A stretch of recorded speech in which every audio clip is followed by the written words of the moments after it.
Module निकालो।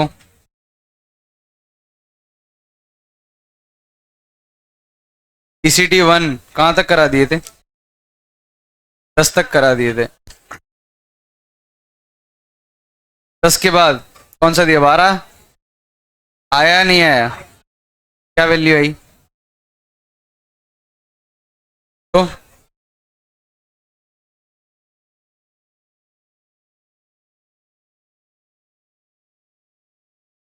RMS current और period square करना है। ये कर दिया स्क्वायर। इंटीग्रेट करो 0 से लेके, शांत हो जाओ। क्या है ये RMS? Y naught square by tau तो कॉमन आ गया। इंटीग्रेशन आएगा, ये क्या आएगा इसका इंटीग्रेशन? 0 से टाइम क्या दिया है? आई नॉट स्क्वायर बाय टॉ, और ये टी नहीं है, ये टॉ ही है। माइनस है एक इधर, टॉ बाई 2 पावर -2 माइनस मल्टीप्लाई होगा तो आई नॉट रूट 1 -1।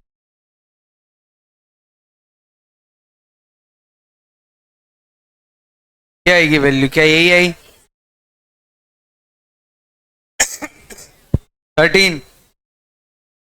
13 आया।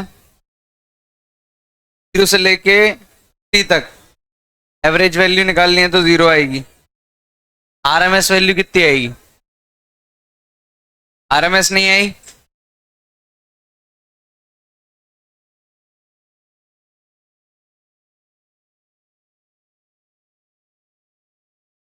तो RMS कितनी आई? देखो ऐसे करो, स्क्वायर करेंगे, ये जो स्ट्रेट लाइन है वो ऐसी कर्व बन जाएगी। मैंने क्लास में भी कराया था, ऐसी कर्व बन जाएगी ये स्ट्रेट लाइन, और ये यहां से लेके ये T/2 ये T, ऐसा ही ग्राफ बनेगा। तो दोनों साइकिल का निकालने की जगह इतना का ही निकाल लूं। ये एरिया कितना होता है? 1/3 XY, 1/3 Y कोऑर्डिनेट है नॉट स्क्वायर, X कोऑर्डिनेट है बाई 2। एरिया डबल कर दिया, ये एरिया प्लस ये एरिया। एवरेज मतलब ये निकालने के बाद किससे डिवाइड करें? डिवाइड कर दिया 2/3। क्या V0/√3 आ रहा है? क्या आएगा V0? सही। 14 नहीं दिया होगा, 15 दिया होगा। कौन सा दिया फिर? हाँ, direct current of 2 ampere and N alternating current having maximum flows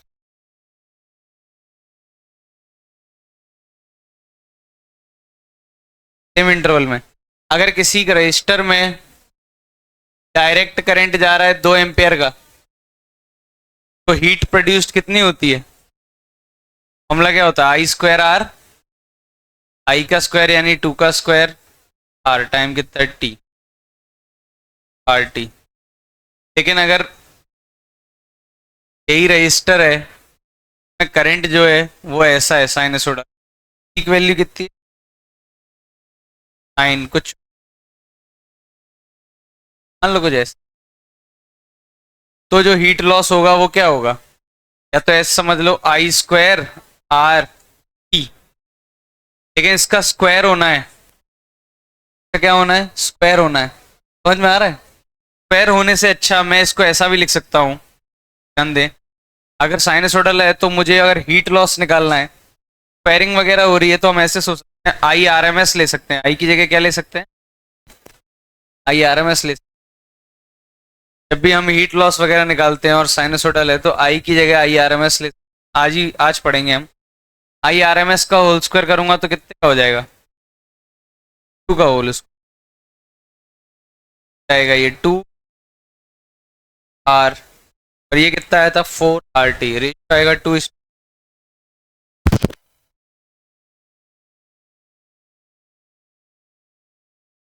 हो गया। 17, 18 क्या नहीं था, 19। फ्रीक्वेंसी समझ में आ रहा है कितनी है? पाई एफ से कंपेयर कर दो। RMS voltage 240/√2। कौन सा दिया था? 22 का क्या आ रहा है? चेन्नई। दो क्यों आ रहे हैं? सेम है इसलिए। फिर कौन सा दिया था? क्या आ रहा है 26 का? बोलो। दिल्ली। फिर कौन सा दिया था? 29 क्या आ रहा है? पावर वाला नहीं करना है। फिर कौन सा दिया था? 31 आ रहा है। 32 domestic appliance draws 2.5 ampere from power, find average current. Average current पूछ रहे हैं, मतलब 220 वोल्ट घरों में जो सप्लाई आ रही है वो ऐसी आ रही है, 220 साइन 2 पाई एफ मतलब 120 पाई टी, ऐसा कुछ। एवरेज करंट कितना होगा देखो, कंप्लीट साइकिल के लिए पूछा जाए तो क्या होता है? 0। हाफ साइकिल के लिए पूछा जाए तो कितना आएगा? 2a/440/पाई, पहले का। Average of the square of the current, square का एवरेज क्या होगा बताओ? ध्यान देना उन्होंने क्या बोला है, average of square of current. Square करना है फिर एवरेज लेना है, और अंडर रूट भी ले लेते तो क्या बन जाती? यानी ये लोग आरएमएस का स्क्वायर पूछ रहे हैं। नहीं जिला मैं क्या बोल रहा हूँ, आरएमएस का स्क्वायर। आरएमएस क्या है? 220/√2 स्क्वायर, क्योंकि उन्होंने स्क्वायर किया, एवरेज लिया, लेकिन अंडर रूट नहीं लिया फाइनल वाला। करंट का एम्पलीट्यूड कितना है? 220.5 है ये तो। वोल्टेज का पूछा था, करंट पूछा था क्या? अरे ये वोल्टेज नहीं पूछा, ये क्या पूछा है? करंट पूछा है। एवरेज आएगा 2 × 2.5/पाई, यहाँ आएगा 2.5/√2। ठीक है, ये बन जाए तो अच्छी बात है, ना बने तो।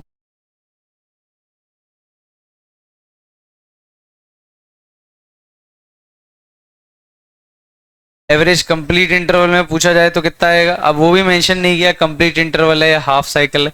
कंप्लीट होता तो एवरेज अपने आप ही कितना आ जाता? आ जाता। कितना आएगा?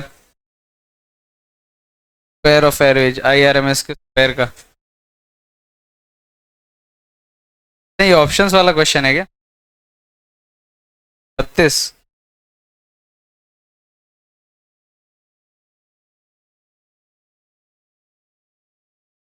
ऑप्शंस वाला क्वेश्चन है, ध्यान दो। ध्यान दो वो क्या कहना चाह रहे हैं।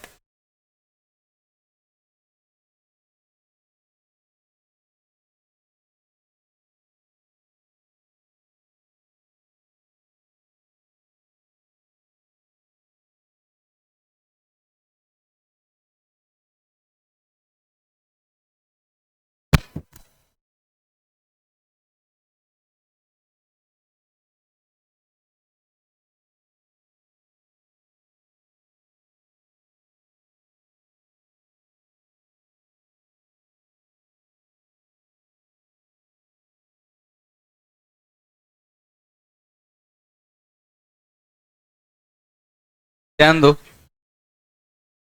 घर में जो सप्लाई आ रही है वो तुम्हें दिखी कितनी? 2.5 एम्पियर। तो वो 2.5 एम्पियर नहीं होगी, तुमने एमीटर लगाया होगा तभी तो तुम्हें पता चला होगा कि घर में कितनी करंट आ रही है।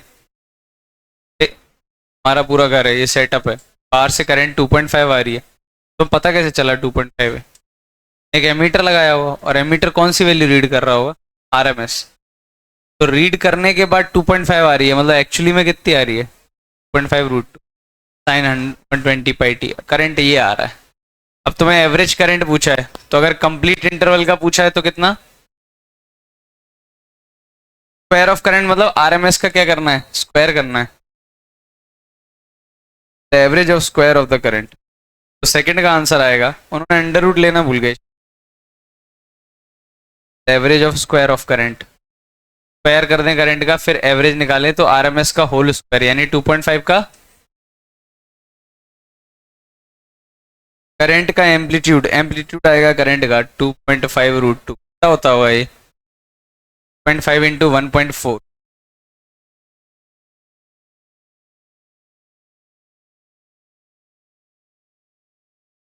ये हो गया 3.4 समथिंग आ रहा है क्या 3.4 3.5 तक, मतलब पहले का 0 है, दूसरे का 0.5 का होल स्क्वायर है। ध्यान देना दूसरे में अगर आरएमएस पूछा है उन्होंने गलती से क्या लिख दिया है, average of square of current, under root भी लेना पड़ेगा तो इसका आंसर आ जाए, आरएमएस वैल्यू पूछी तो कितना हो जाता, तो आरएमएस लिख लेना, उसको काट के वो आरएमएस पूछना। सप्लाई वोल्टेज का एम्पलीट्यूड कितना है बताओ, सप्लाई वोल्टेज 220 वोल्ट लिखिए, 60 हर्ट्ज लिखिए, बोलो।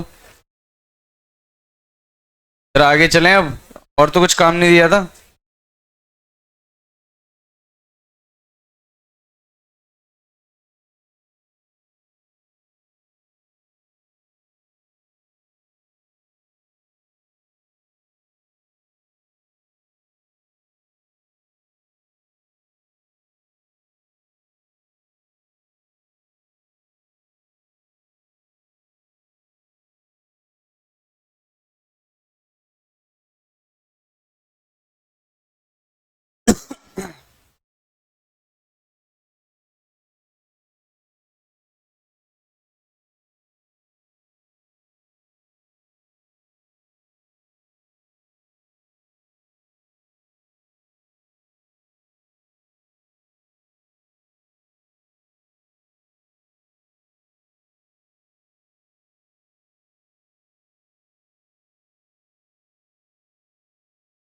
जैसे वोल्टेज है P naught sine omega T,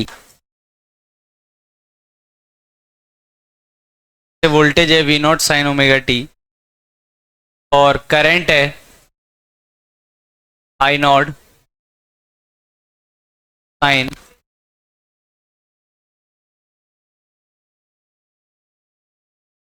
जैसे कोई इंस्ट्रूमेंट है तुम्हारा, वो कुछ भी हो सकता है, रजिस्टर हो सकता है, कैपेसिटर होता है, या कॉम्बिनेशन है, उससे वो उसके अक्रॉस वोल्टेज कितना है, वोल्टेज अक्रॉस इंस्ट्रूमेंट कितना है इतना, और करंट अक्रॉस इंस्ट्रूमेंट कितना है, तो पावर का फॉर्मूला आता V इंटू आई, आता कि नहीं आता उस इंस्ट्रूमेंट पे। जैसे मान लो ये रजिस्टर है, रजिस्टर पे वोल्टेज ड्रॉप इतना दिया है और करंट इतना पास हो रहा है, पावर लॉस कितना है रजिस्टर पे, यही तो होता है। या फिर आई स्क्वायर आर लिख दें या फिर यही लिख दें की बात, E naught sine omega T, I naught sine omega T plus, E naught I naught इधर रहने दो, sine omega T, sine omega T plus five. ध्यान देना ये तो एज इट इज है, साइन ए साइन बी को क्या लिख सकता हूं मैं, मुझे कोई बताएगा, ये साइन ए है साइन बी है,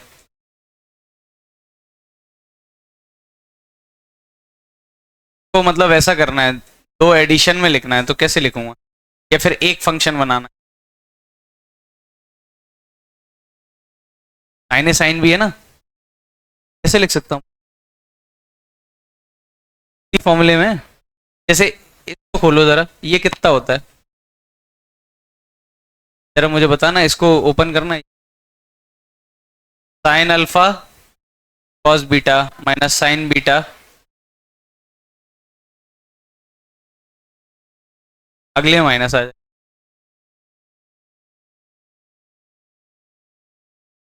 ध्यान देना ये कट गया, पैसा तो कटेगा, sign A cos B, sign A cos B ये कट जाएगा,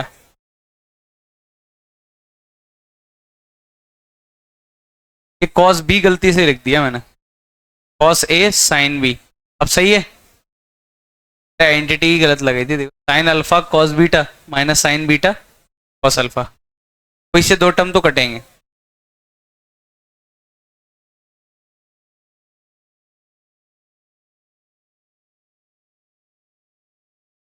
नहीं एक बोलो कोई, दो मत बोलो इकट्ठे कैसे सुनाए,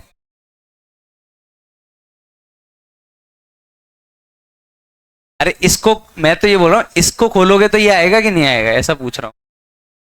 तो खोलने से तो यही आएगा, कोई दो टर्म कट जाएंगे। कौन से कट जाएंगे? Cos A sine B. तो ये क्या लिखा हुआ है? Sine A cos B plus sine A cos B, ये twice of sine A cos B. मतलब ध्यान देना, अगर यहाँ पे ऐसा होता, क्वेश्चन ही चेंज, तो एंटिटी मालूम है मैं तो उस पे कर देता। ले लो, ठीक है, कुछ भी साइनसोइडल ले लो, तो ये क्या बन जाता? ऐसा। अब मैं इसको पता है मुझे, साइन ए कॉस बी को क्या लिख सकता हूँ? साइन ए कॉस बी को क्या लिख सकता हूँ? 2 साइन ए कॉस बी को लिख सकता हूँ साइन ए प्लस बी प्लस साइन ए माइनस, सही है, बाई 2। तो कहने का मतलब ये है, इसको 2 से डिवाइड करूं और अगर 2 से मल्टीप्लाई कर दूं तो 2 साइन ए कॉस बी को लिख सकता हूं साइन ए प्लस बी, ये जिला ए प्लस बी प्लस साइन ए माइनस बी। वैसे इसको माइनस करोगे तो क्या आ जाएगा? ये ये क्या बन गया? E naught by 2 sine omega T plus five plus minus के अंदर साइन फाइव, जिला ये पावर का फॉर्मूला आ गया।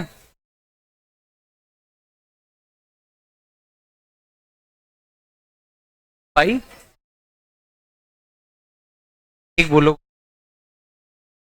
करंट, एक आई कहाँ गया? हाँ यार, एक आई तो लिखे, आई तो है। अच्छा, अब पावर का ये तो एक्सप्रेशन आया, ध्यान देना, अभी कुछ नहीं लिखना, बस ऐसे ही सुन, लिखना नहीं है। अब मैं बोलूं पावर तो कुछ टाइम के साथ अलग अलग टाइम पे अलग अलग है, जैसे वोल्टेज अलग अलग टाइम पे अलग अलग है, करंट टाइम पे अलग अलग है, तो पावर भी हर टाइम पे अलग अलग आनी थी। तो एक बात बताओ, अलग अलग टाइम पे वोल्टेज अलग अलग, करंट अलग अलग, पावर तो अलग अलग आनी थी। तो पावर नहीं पूछेंगे इंस्टेंटेनियस, पूछेंगे power average, power RMS. Generally तो इसी कोई एवरेज पावर, जनरली वो लोग क्या करते हैं, इसी को ही एवरेज पावर नाम देते हैं। जैसे सपोज तुम इसका एवरेज लेना, बताना कितना आ रहा है, एवरेज लो जरा इसका पता।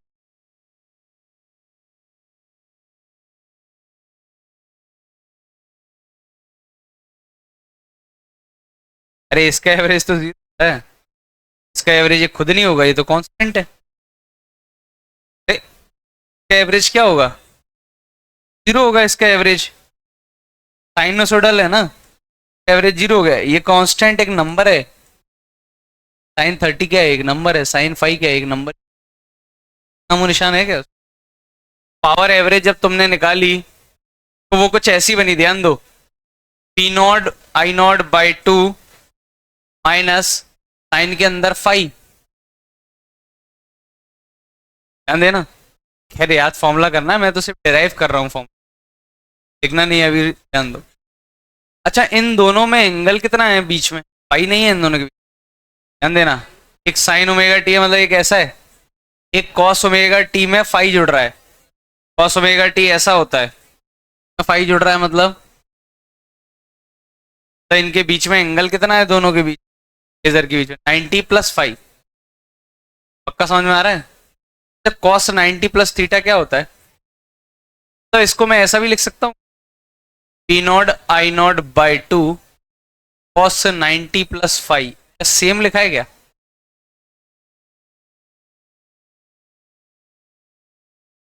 कॉस 90 प्लस 5 क्या होता है? माइनस साइन 5, क्या सेम लिखा है? देख लो सब अच्छे से, क्या निकाली है मैंने? एवरेज पावर निकाली है ना, एवरेज ही तो लिया है, सही लिखा है। ये कुछ अच्छा सा लिखा है, P naught I naught by to cos के अंदर फेज डिफरेंस। 90+5 क्या है वैसे? 90+5 क्या है? फेज डिफरेंस किसके बीच में? पी और आई के बीच में। वी इधर है और आई इधर है। तो पावर एवरेज का फॉर्मूला मेरे पास आया, अभी देखते हैं ना फाइनल फॉर्मूला अच्छे से। P average P naught I naught by to cos delta five, where delta phi is called phase difference between P and, कल मैं बता भी रहा था जो पावर है वो सिर्फ V और I का प्रोडक्ट पे डिपेंड नहीं करती, वो दोनों के बीच में एंगल पे भी क्या करती है? डिपेंड करती है, कर रही है एंगल का रूल। डेल्टा फाई क्या है? दोनों के बीच का फेज डिफरेंस। तो रटने लायक या तो इसको रट लो ऐसे, ये आ गया तुम्हारा फाइनल फॉर्मूला। अगर तुम्हें क्या करेंगे, वो P देंगे I देंगे, के बीच का फेज डिफरेंस तुमको दिख जाएगा, ये फॉर्मूला लगा के पावर निकाल सकते हैं हम, एवरेज पावर कितनी। लेकिन मैं इसको ऐसे ना याद करते हुए थोड़ा अलग तरीके से याद करता हूँ कि बाय टू आई टू ऐसे याद हो जाता है।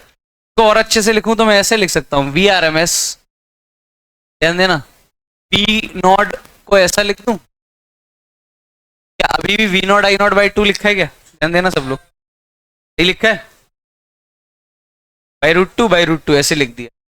और क्या है? Cos delta five. इससे ये कुछ अच्छा नाम हो जाता है, ये वी आर एम एस है, ये पावर का फॉर्मूला आया V R M S I R M S cos delta five. मैं तो ये याद रखता हूँ, बाई टू वगैरह भूल जाते हैं, लेकिन ये तो समझ में सबको याद आता है, पावर वी आई होता है। वी कौन सा लेना है? R M S. आई कौन सा लेना है? R M S. और फाइव पे तो डिपेंड करेगा कॉस डेल्टा फाइव। वो है प्रूफ एट द एंड। ये सब कुछ याद नहीं रखना है, याद तो वही लगाना है।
स्टेशन 8।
क्वेश्चन 8 हुआ 1 14 15 आंसर बताओ 3 का 3 आगरा साइन ओमेगा टी ऐसा होता है कॉस ओमेगा टी ऐसा होता है डेल्टा फाई 90 है कॉस के अंदर 90 बनेगा तो कितना हो जाएगा पावर डिसिपेटेड क्या होगा 0 का आगरा फिर सारा V R M S I R M S 100/2 50 50 cos 60 25 आ रहा है ना मिल ही दिया है क्या 25 इंटू 10 की पावर -3 क्या होता है ये 25 इंटू 10 की पावर -3 आएगा है?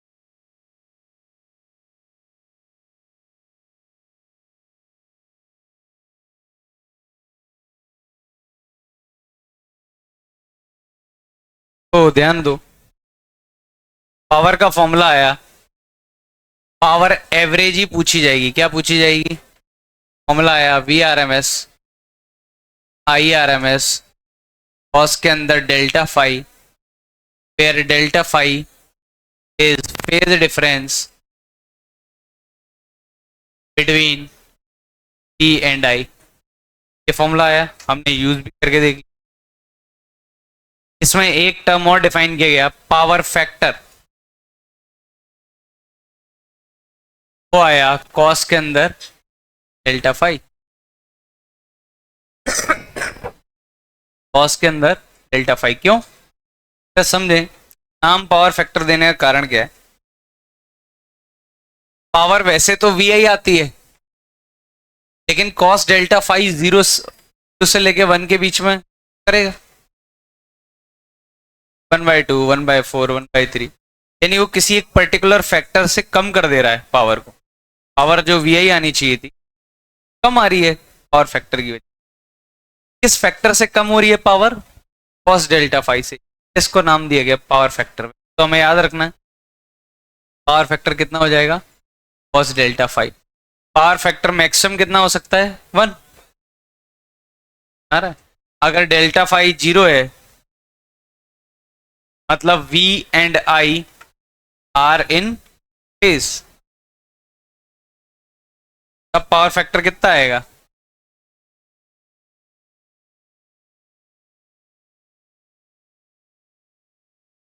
क्या इसको इस फॉर्मूले को उन्होंने एक और तरीके से समझा फॉर्मूले को उन्होंने ऐसे समझा कि यार इस फॉर्मूले को ऐसा भी तो सोच सकते तो सही लिखा है तो V है ऐसा आई ना होके आई इतना है कहने का मतलब पावर का फॉर्मूला आता है वी आई तो उन्होंने बोला V तो ठीक है आई का एक कंपोनेंट लिया गया है ऐसा नहीं लग रहा एक्सप्रेशन देखने में ऐसा नहीं लग रहा आई का एक कंपोनेंट लिया गया है कौन सा लिया गया है कॉस डेल फाई कॉस वाला यानी वो ये कहना चाह रहे हैं आई का वो कंपोनेंट पावर में कंट्रीब्यूट कर रहा है आई का वो कंपोनेंट पावर में कंट्रीब्यूट कर रहा है जो कॉस वाला है तो आई का कौन सा कंपोनेंट पावर में नहीं कंट्रीब्यूट कर रहा है साइन वाला तो आई का ये कंपोनेंट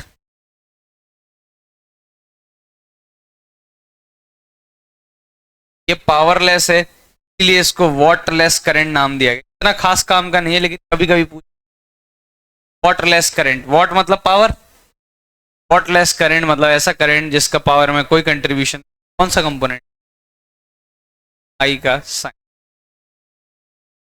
और तो पावर के दिए थे क्या और सारे, यही दिया था, सही है। साइन वाला कंपोनेंट क्या होगा, वॉटलेस। तो मतलब ये याद रखना है अभी के लिए, इंपॉर्टेंट यही है, पूरे टाइम यही यूज होगा, फालतू की चीज।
प्रोडक्शन तो हो गया खत्म, जरा शुरू करते हैं, हमारे सर्किट्स पे अब आते हैं। सबसे पहले सर्किट पढ़ने के पहले मुझे रेजिस्टेंसेस पढ़ने पड़ेंगे, इसके कैपेसिटर के, इंडक्टर के, इन सब के। तो सबसे पहले थोड़ा सा कॉम्प्लेक्स नंबर देखते हैं।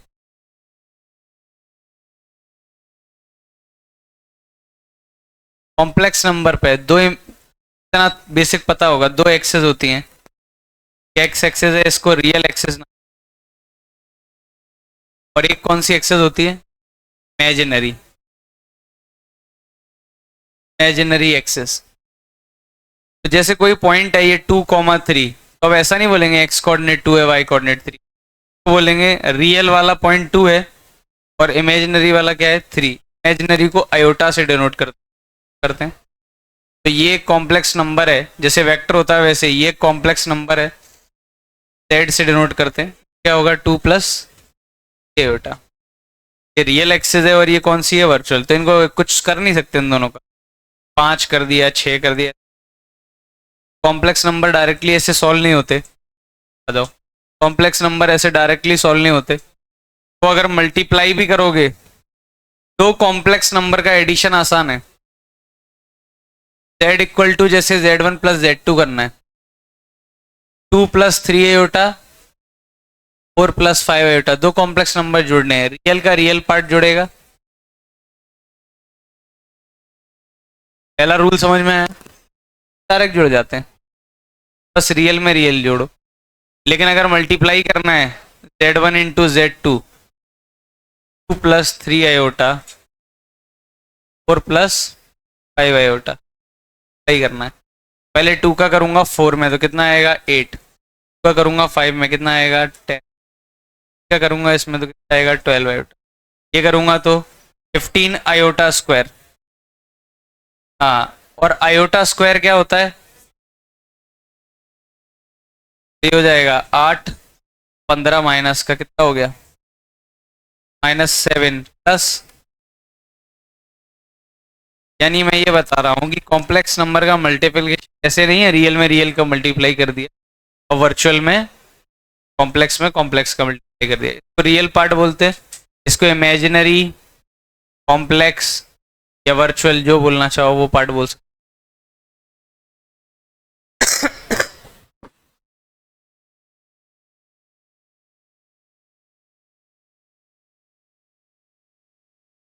आगे देखो, हमारे यहाँ किस काम का है, ध्यान देंगे। यहाँ रेजिस्टेंसेस 3 टाइप के आते हैं। पहला जैसे रजिस्टर है और एक कैपेसिटर है, और इसके रेजिस्टेंस की बात करें, कैपेसिटर का रेजिस्टेंस या फिर इंडक्टर है उसका रेजिस्टेंस कितना। तो कैपेसिटर का जो भी रेजिस्टेंस होगा, जैसे इसका आर नॉट है और इसका रेजिस्टेंस भी दे दिया आर नॉट, इसका भी आर नॉट, बोलोगे तीनों तो बराबर है, अंतर क्या है? अंतर ये है, इसके रेजिस्टेंस को आर नॉट डिनोट करेंगे, रेजिस्टेंस को आर नॉट जे, तो आर नॉट जे, एक को माइनस आर नॉट जे, और जे का मतलब क्या है? आयोटा को ही क्या बोलते हैं? जे, मतलब जे कैप से कम कंफ्यूज मत। आयोटा का ही आयोटा को ही दूसरा नाम क्या है? जे। तो आयोटा ना लिखते हुए कभी कभी आयोटा लिख देते हैं, ऐसा नहीं, लेकिन यहाँ पे वो आयोटा को क्या लिख देते हैं? जे। यानी कहने का मतलब इसका रेजिस्टेंस रियल एक्सिस पे एक तरीके से मैथमेटिक्स से देखा जाए, और इसका रेजिस्टेंस वर्चुअल पे है। और दिख रहा होगा यहाँ क्या अंतर है कैपेसिटर और रेजिस्टर में। एक जे पे है तो एक माइनस जे पे है। कैपेसिटर वाला कहाँ है? माइनस जे पे, और कहाँ है? प्लस जे पे। इसका मतलब अगर मैं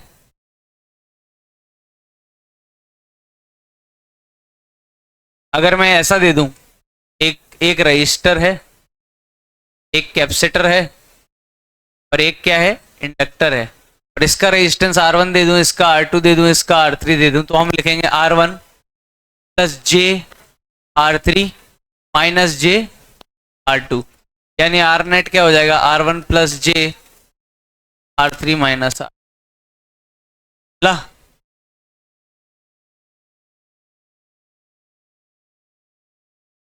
जे R3 पॉजिटिव का किसका लिखना है? जे R3 पॉजिटिव, क्या लिख दिया? Minus R2। याद नहीं रखना है, बस ऐसे ही थोड़ा थोड़ा समझ में आ जाए तो ठीक। तो यानी मैं ये बोल रहा हूं, तुम डायरेक्टली ये नहीं कर सकते, इसलिए बताया ये R1 plus R2 plus R3 जब पैरेलल सीरीज कॉम्प्लेक्स नंबर की तरह जुड़ेंगे, तो डायरेक्टली ऐसे सॉल्व नहीं किए, तो किया क्या जा सकता?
तो ध्यान दें, अगर कोई नॉर्मल रजिस्टर है, रेजिस्टेंस है जैसे आर नॉट, तो उसमें तो कोई दिक्कत नहीं है, वो आर नॉट ही है, हम शुरू से जा रहे हैं।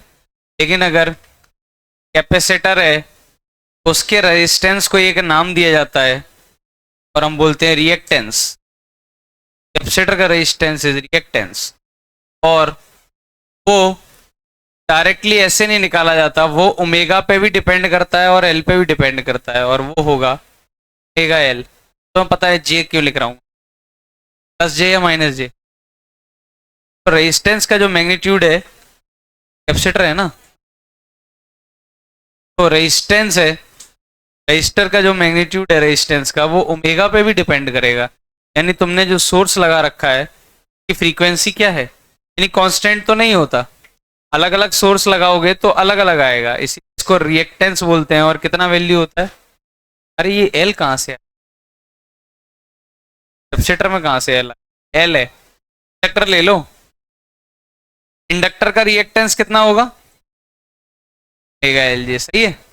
और कैपेसिटर का क्या होगा, आ रहा हूं मैं, माइनस में आएगा,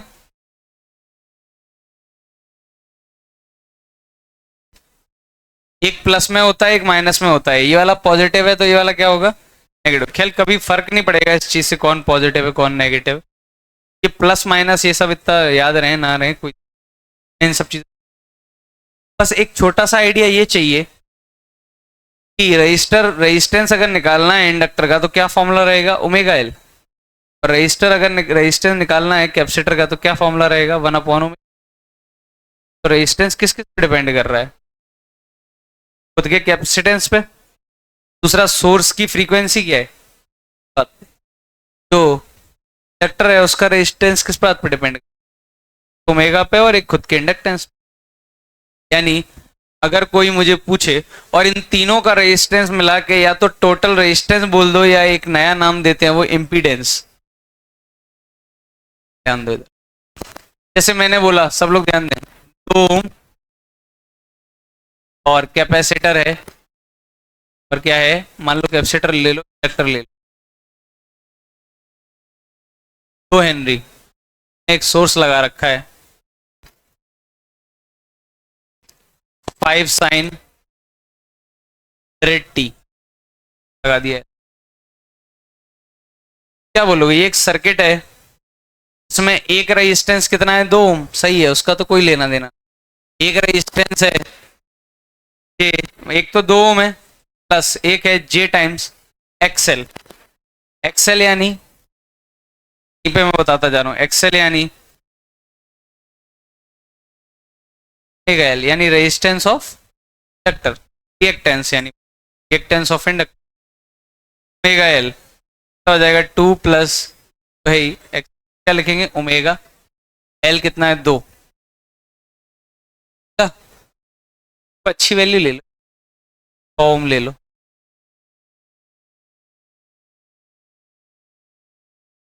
टोटल रेजिस्टेंस यानी, टोटल रेजिस्टेंस को ही क्या बोलते हैं हम, इम्पीडेंस बोल दो या टोटल रिएक्टेंस बोल दो। ये कितना होता है, 100 प्लस जे इंटू, अगर एक कैपेसिटर होता तो माइनस जे एक्स सी और होता। कहने का मतलब एक्सएल इतना होता है, और एक्स सी यानी रेजिस्टेंस ऑफ कैपेसिटर कितना होता है, 1 बाय माइनस प्लस क्या शो कर रहा है, माइनस प्लस तो हमें पता है किसके साथ आएगा, और मैग्नीट्यूड बात कर रहे हैं, पहले तो सिर्फ रेजिस्टेंस लिखना सीख रहे हैं तभी तो बाकी चीजें निकाल पाएंगे।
बता दूं?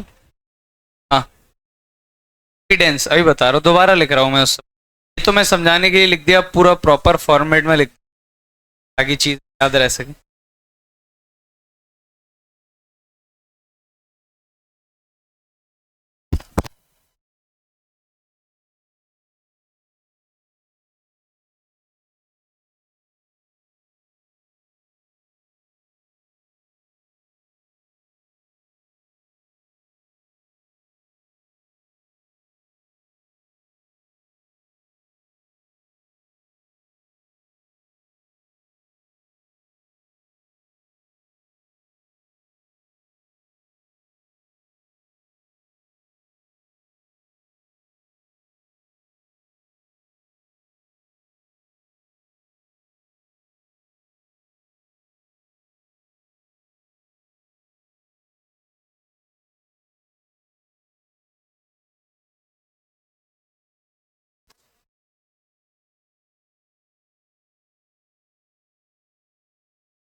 तो ध्यान दें।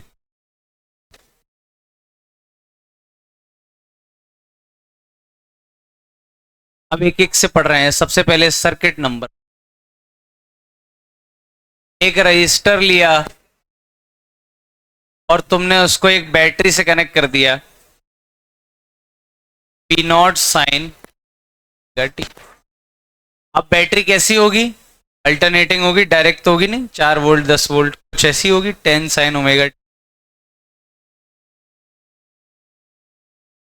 तो अगर कोई पूछे रेजिस्टेंस पे पोटेंशियल ड्रॉप क्या है, पोटेंशियल ड्रॉप अक्रॉस, बताते जाओ सोचते जाओ, बताओ कितना हो, यही होगा।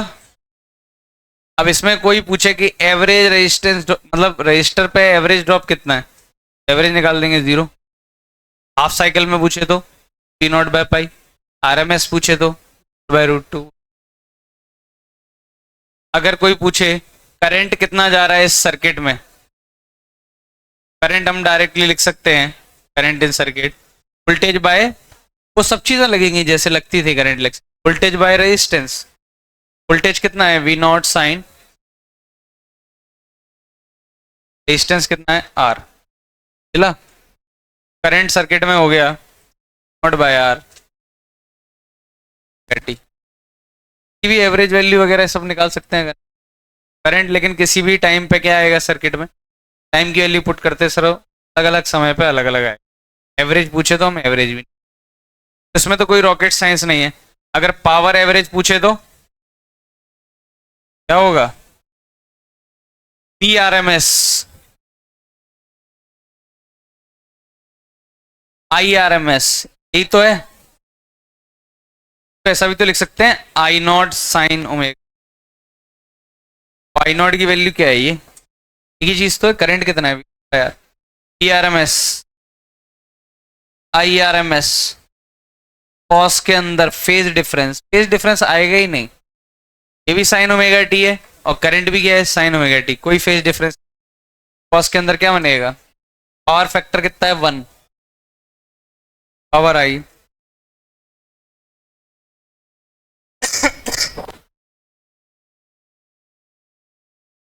एवरेज पावर कितनी आई? कोई पूछे पावर फैक्टर कितना होता है इसमें, तो क्या बोलेंगे? V N I, fourth point, V N I are in phase.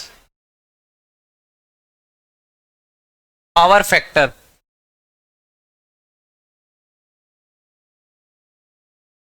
हो जाएगा, पावर फैक्टर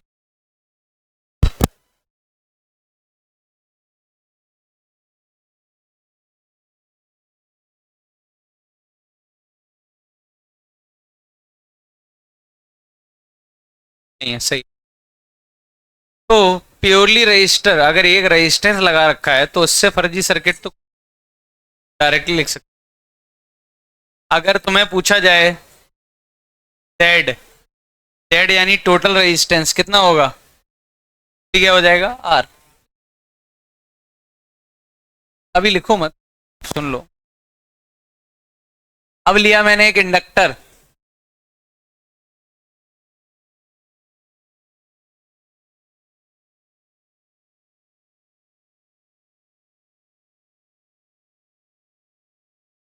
इंडक्टेंस कितना है एल, इंडक्टर लिया एल हेनरी का है, करंट तो इसमें भी जाएगा, ठीक। वोल्टेज ड्रॉप अक्रॉस इंडक्टर कितना होगा, कितना होगा वी नॉट,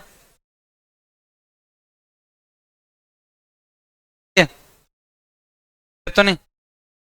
अच्छा इसको क्या लिख सकता हूं, L D I bye,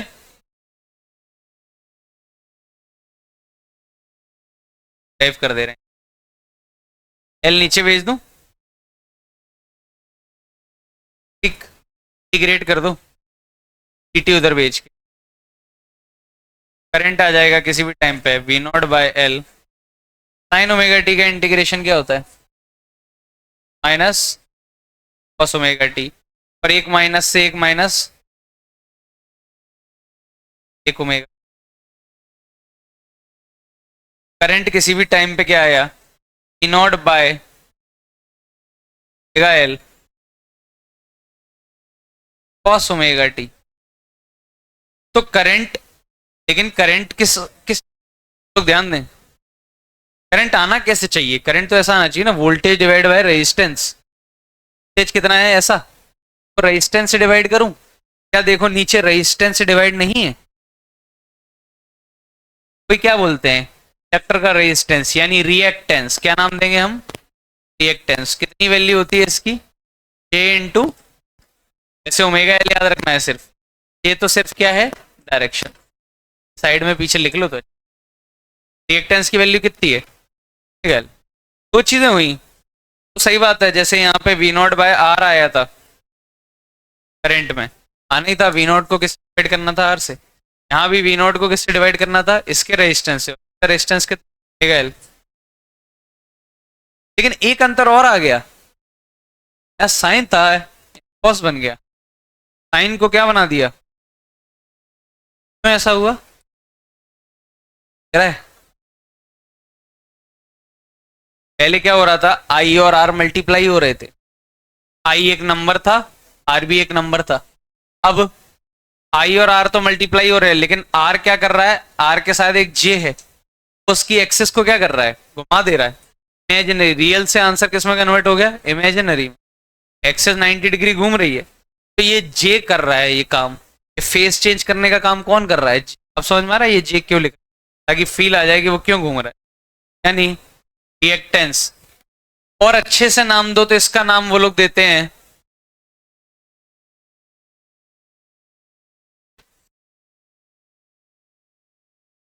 capacitive,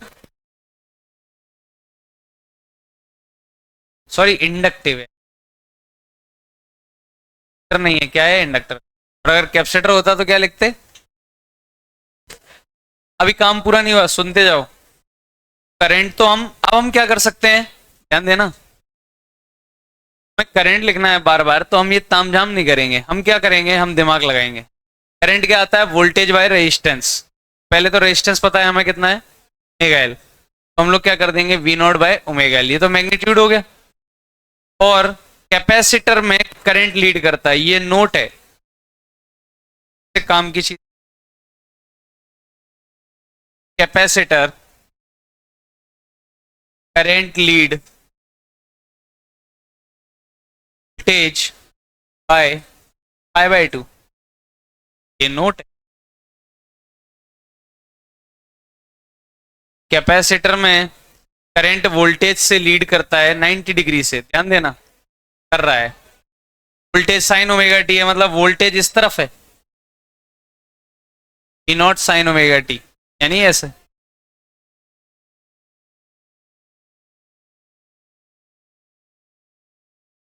in inductor voltage, बस वर्ड्स चेंज हो जाएंगे, voltage lead current by pi by 2, ध्यान देना।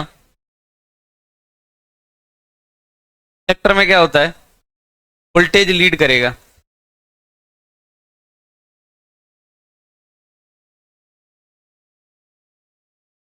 L D I by D T, A by D T, current का इंटीग्रेशन, लाइन का क्या बन गया। इंडक्टर में, कैपेसिटर में करंट लीड करता है, इंडक्टर में वोल्टेज लीड करता है।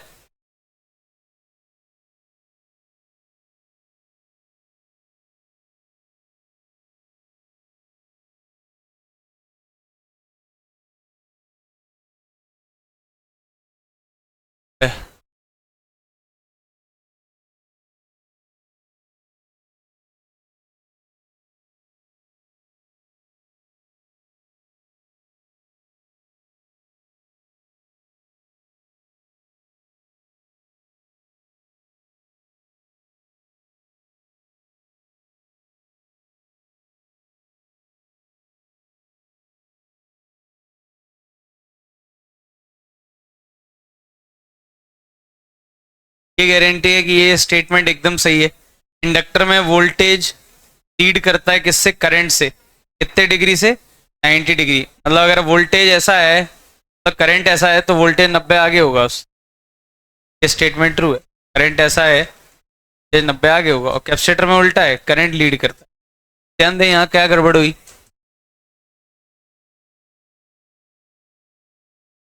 L D I by D T, sine omega T का इंटीग्रेशन क्या होगा, माइनस कॉस ओमेगा टी। ये minus L D I D T होना चाहिए या L D I by D T cos omega. क्या मैंने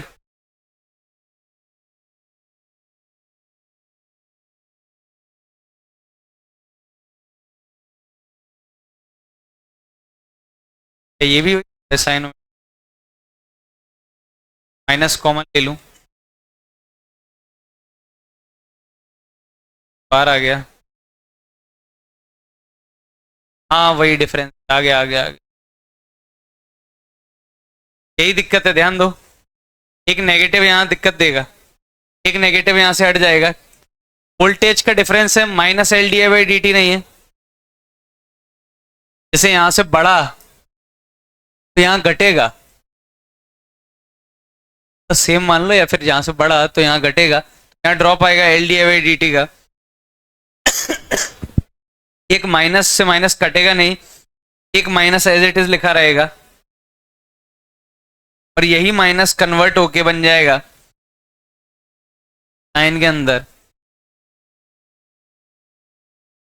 90 या पाई बाई 2। तो क्यों कन्वर्ट हो जाएगा, यहाँ पे देख लो, देखना चाहो तो। माइनस कॉस ओमेगा टी को मैं ये लिख सकता हूँ, ये माइनस कॉस ओमेगा टी लिखा हुआ है, नहीं लिखा हुआ है क्या। ओवरऑल कंक्लूजन ये है कि अगर वोल्टेज ऐसा था ओमेगा टी, करंट कैसा आना था, ओमेगा टी माइनस 90। हमें तो ये याद रखना है, ये प्रूफ नहीं करना, ये कर भी नहीं पाओगे ये प्रूफ। हमें रिजल्ट से याद रखना है। सबसे पहला रिजल्ट,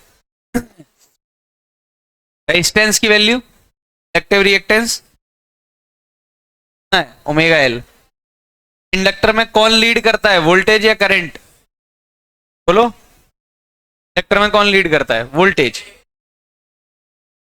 ध्यान दो, तो सिंपली तुम्हारा वोल्टेज अगर ऐसा है V naught sine omega T, तो करंट पक्का तुम्हारा कहाँ आना चाहिए, नीचे आना चाहिए, और नीचे आया भी है। ध्यान दो, ओमेगा टी माइनस 90, मतलब करंट ऐसा है। इसी को मैंने ड्रॉ करके ये लिख दिया। इंडक्टर पे वोल्टेज अगर ऐसा है, करंट कैसा आएगा, ऐसा। अगर वोल्टेज ऐसा है, लो मान लो, तो करंट कैसा होता, कहीं भी हो कैसा भी हो, बस उससे 90 क्या होगा, पीछे होगा। वोल्टेज ऐसा है, करंट कैसा होगा इंडक्टर में, वोल्टेज आगे ही रहेगा हमेशा 90 डिग्री से। जिला अभी काम पूरा नहीं हुआ, ध्यान दो। तो इस पूरे सर्किट में ये सब याद नहीं रखना है, रखने वाली याद पहली चीज ओमेगा एल। दूसरी चीज, इंडक्टर में क्या होता है, कौन लीड करेगा, करंट या वोल्टेज, वोल्टेज। अच्छा पावर फैक्टर बता दो जरा, बता रहा है कोई पावर फैक्टर, जीरो आएगा कि नहीं आएगा। तो पावर एवरेज बता दो जरा कितनी है, एवरेज पावर कितनी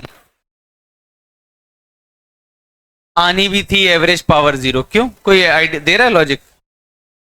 अरे मैथमेटिकल लॉजिक मत दो, क्या कॉस फाई 0 है तो क्यों आई? ये मत बोलना, पावर का फॉर्मूला होता है V R M S I R M S cos delta phi, cos delta phi 0, तो पता ही है, कुछ और रीजन 0 आनी थी यहां से? नहीं मैथमेटिक्स नहीं, प्रैक्टिकली कुछ। देखो इंडक्टर एनर्जी को क्या करता है याद करो, लेता है फिर वापस देता है, देगा फिर वापस देगा, यही तो कर रहा है इंडक्टर एनर्जी को। यहाँ पावर लॉस नहीं करा रहा है इंडक्टर, इसका मतलब इंडक्टर एनर्जी ले रहा है फिर वापस दे दे रहा है, फिर ले रहा है फिर दे दे रहा है, अपने अंदर कुछ भी स्टोर नहीं कर रहा है, पहले स्टोर कर रहा है फिर उसको वापस दे दे रहा है। ऐसा ही कैपेसिटर करेगा यहाँ, ध्यान देना। यानी पावर एवरेज क्या निकल के आई? देखो जरा ये सर्किट तीसरा और लिखो, अभी हमने सबको इंडिविजुअली डील कर रहे हैं, रजिस्टर अलग रखा है। ये लाइन सबसे ज्यादा काम की, और ध्यान देना इस पे एक वर्ड और लिख लो तो ज्यादा बढ़िया, इन प्योरली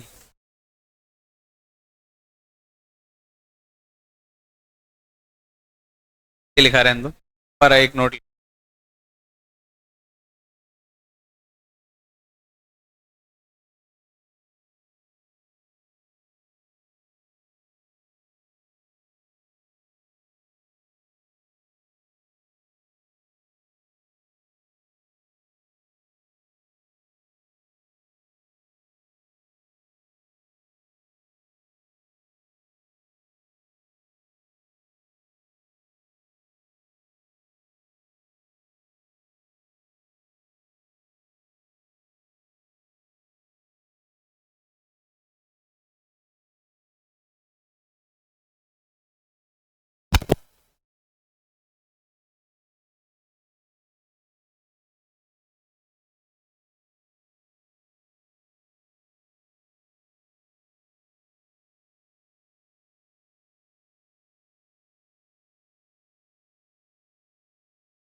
से बोल रहा हूं, याद यहां से रखना है पहली चीज, अपने आप याद रखने की। तरीका कैसे हुआ इससे कोई लेना देना नहीं है, याद रहे तो अच्छी बात, ना रहे तो कोई। तीसरा सर्किट,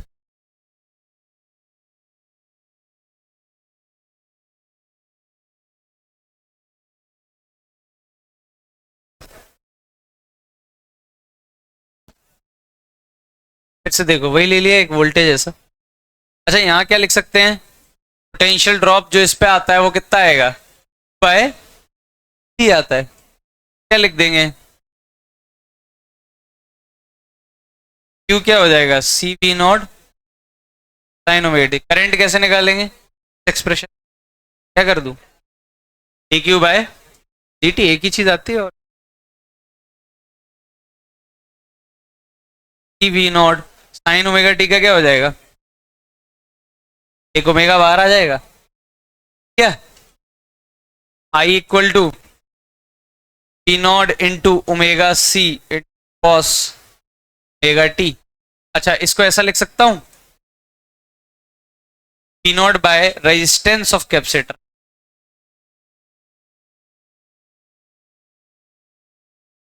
क्या ये क्या लिखा हुआ है, ऐसा ही जैसे वी नॉट बाय आर होता है का रेजिस्टेंस 1/ओमेगा सी, यानी कैपेसिटिव रिएक्टेंस। तो इस बार करंट कैसा आया जरा ध्यान दे सब लोग, P naught by R, R क्या है 1/ओमेगा सी, कौन लीड कर रहा है कैपेसिटर में, वोल्टेज क्या है, मेरा वोल्टेज ओमेगा टी वाली लाइन में, ये कॉस ओमेगा टी मतलब इन प्योरली कैपेसिटिव सर्किट, यहाँ नोट लिखते, in purely capacitive circuit current lead voltage by 90 degree या पाई बाय 2 जो। कैपेसिटर में मैं तो ऐसे याद रखता हूँ, कैपेसिटर में करंट लीड करता है, अपने आप वोल्टेज इंडक्टर में कौन लीड करेगा, वोल्टेज। अच्छा इसमें भी पी एवरेज कितना निकल के आएगा, डायरेक्ट देख के बता सकते हो?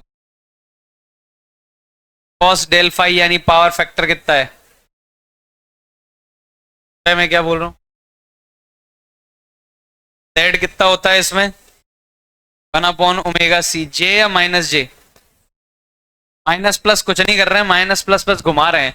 अब फील आ रहा होगा, वोल्टेज तो ऐसा था, देखो V naught sine omega T, यहां भी ऐसा था, यहां भी ऐसा है, पहले वाला रजिस्टर में भी ऐसा ही था, क्योंकि ओमेगा टी है ना वोल्टेज। तो इंडक्टर इंडक्टर ने क्या किया, इंडक्टर जैसे ये इंडक्टर है, फील करो, जैसे ये इंडक्टर है, इसके अक्रॉस वोल्टेज आया, लेकिन वोल्टेज ऐसा था, इंडक्टर ने क्या बोला, मेरे अंदर से करंट जाएगा, लेकिन मैं इसको क्या करता हूँ, करंट को नहीं रखता हूँ मैं, तो वोल्टेज ऐसा आएगा, तो इंडक्टर बोल रहा है मैं इसको 90 डिग्री नीचे घुमा दूंगा। 90 ही क्यों घुमा रहा है प्योरली, कि यहाँ पे क्या है, कॉम्प्लेक्स नंबर है, तो उसको घुमा, कॉम्प्लेक्स नंबर का काम घुमाना होता है, जब पढ़ोगे तब समझ। और कैपेसिटर क्या कर रहा है, ठीक है मेरे पे वोल्टेज अगर ऐसा है, मैं करंट जो आएगा मेरे अंदर वो कैसा आएगा, ऐसा आएगा, एक प्लस जे है तो एक माइनस जे, मतलब एक नीचे घुमा रहा है तो एक कहाँ घुमा रहा है, ऊपर घुमा रहा है, ये करंट्स को घुमा दे रहे हैं।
एग्जाम्पल देख लेते।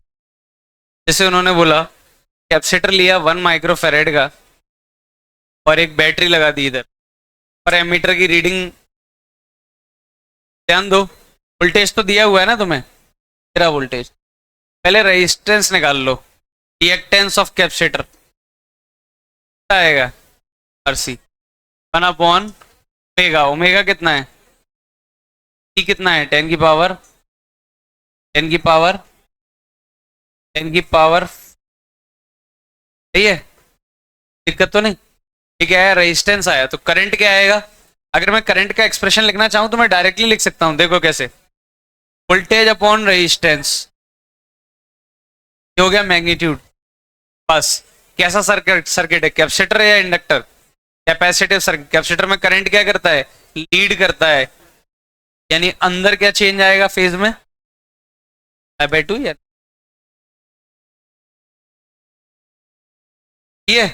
तो ये तो करंट का पूरा कंप्लीट एक्सप्रेशन आ गया। अरे इसको काटना, 2 से काटा तो 10 की पावर क्या आएगा, ठीक है, करंट का एक्सप्रेशन आया, √2/100 9 के अंदर 100t + π/2, यही करंट आएगा। लेकिन एमीटर क्या रीड करेगा, ये वैल्यू, पीक वैल्यू नहीं, इसकी आरएमएस वैल्यू। एमीटर की रीडिंग आएगी √2 करके, यानी 20 मिली एम्पेयर। जिला 20 मिली एम्पेयर ही तो लिखा है,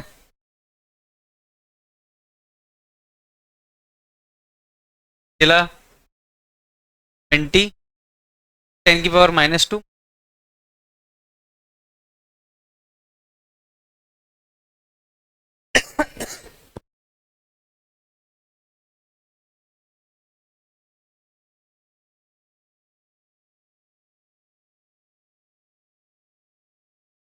DC2 पे आ जाओ, क्वेश्चन स्टिक करो, पहले होमवर्क लिख लो। DC2 क्वेश्चन नंबर 1 करना है, क्वेश्चन नंबर 2 करना है, 3 करना है, 4 करना है,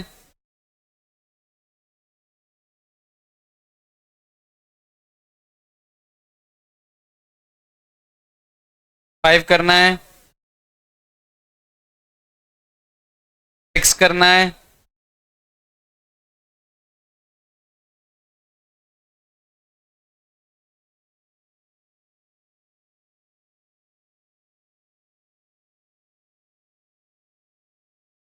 9 करो, 10 करो, 11 12 करो, करो भाई 13 भी करो, कर लो यार पूरी।